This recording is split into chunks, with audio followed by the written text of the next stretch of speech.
Chapter 1. How we live and how we want to live, our lifestyles and aspirations.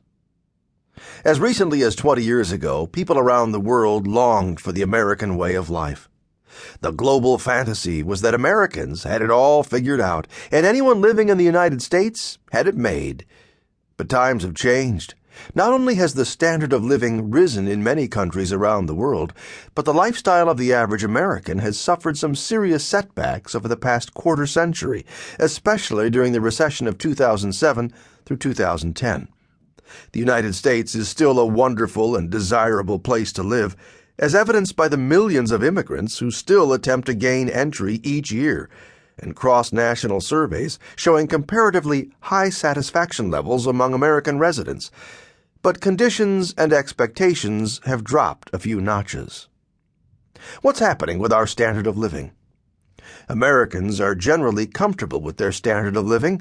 Almost two-thirds say they have a higher standard of living than their parents did at the same age, even though median household income levels have fallen in the past 10 years.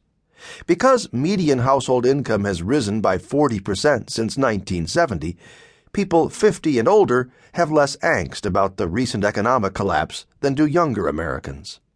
Almost 6 out of 10 adults, 57%, believe that as time goes on, it will be increasingly difficult to achieve the American dream. Thanks to the recession, Americans have received an overdue wake-up call that has altered their economic thinking and behavior.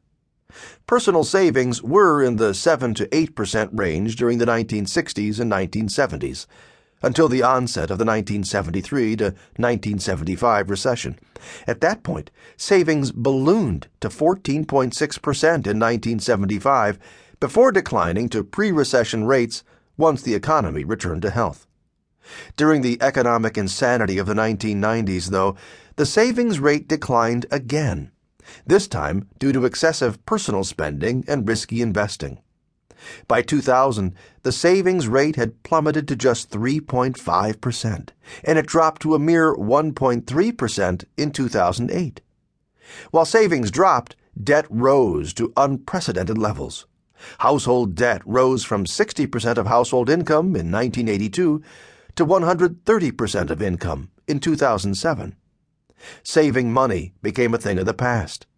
Federal Reserve Bank statistics show that between 2005 and 2008, many people had blown through their savings and were literally spending more than they were making. Public hysteria about the economic crash began a reversal of people's unrestrained spending, such that by April 2008, the savings rate had rebounded to zero.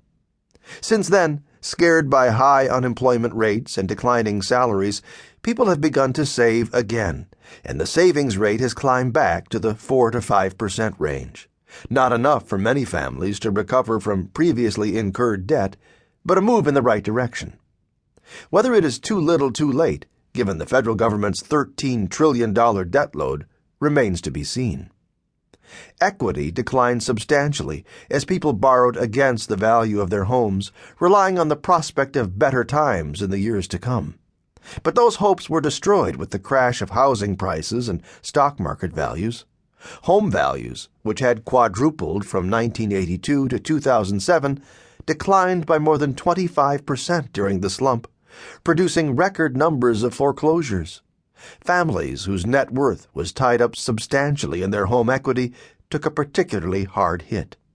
Further, over the preceding 25 years, the stock market had soared as well, creating sizable gains for many investors. The Dow Jones Industrial Average, one popular indicator, increased by a factor of 15 during that period. But when the market crashed, it took with it many people's dreams of a secure future. Money invested for retirement plummeted so much that by 2010, the number of people who believed they would be able to draw anything from their savings or home equity was in decline, and growing numbers of citizens were counting on a potentially bankrupt Social Security system to keep them afloat once they left the labor pool.